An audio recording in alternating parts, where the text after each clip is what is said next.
श्री कृष्ण की प्रेरणादायक कहानी, सच्ची भक्ति का फल। प्राचीन समय की बात है, द्वारका में श्री कृष्ण राज कर रहे थे। उनकी कीर्ति दूर दूर तक फैली हुई थी। भक्तजन उनकी एक झलक पाने को आतुर रहते थे। उन्हीं भक्तों में एक गरीब ब्राह्मण सुदामा भी था, जो बचपन में श्री कृष्ण का घनिष्ठ मित्र था। सुदामा की विपत्ति। सुदामा बहुत ही निर्धन थे। उनकी पत्नी और बच्चे भूख से तड़पते थे। एक दिन उनकी पत्नी ने कहा, प्रभु श्री कृष्ण तुम्हारे मित्र हैं, उनसे सहायता मांग लो।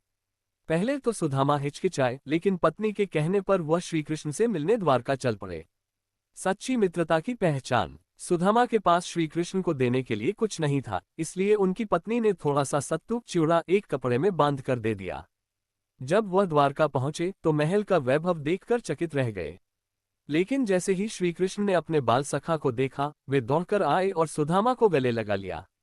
निस्वार्थ प्रेम का परिणाम। श्री कृष्ण ने प्रेमपूर्वक उनका स्वागत किया और उनके लिए राजसी भोजन परोसा। लेकिन सुदामा संकोचवश अपनी पोटली नहीं खोल पाए। श्री कृष्ण ने जबरदस्ती वह पोटली ली और प्रेम से सत्तू खा लिया। सुदामा सहायता मांगने आए थे, लेकिन श्री कृष्ण के प्रेम में सब भूल गए और बिना कुछ कहे घर लौट गए। लेकिन जब वे अपने गांव पहुंचे तो देखा कि उनकी टूटी झोपड़ी एक सुंदर महल में बदल चुकी थी और उनके परिवार के पास सभी सुख सुविधाएं थीं। शिक्षा। ये कहानी हमें सिखाती है कि सच्ची भक्ति और प्रेम बिना किसी अपेक्षा के होना चाहिए। जब हम ईश्वर पर पूर्ण विश्वास रखते हैं तो वे हमें बिना मांगे भी सब कुछ दे देते हैं। श्रद्धा और भक्ति के साथ किया गया प्रेम सच्चे धन से भी बढ़कर होता है।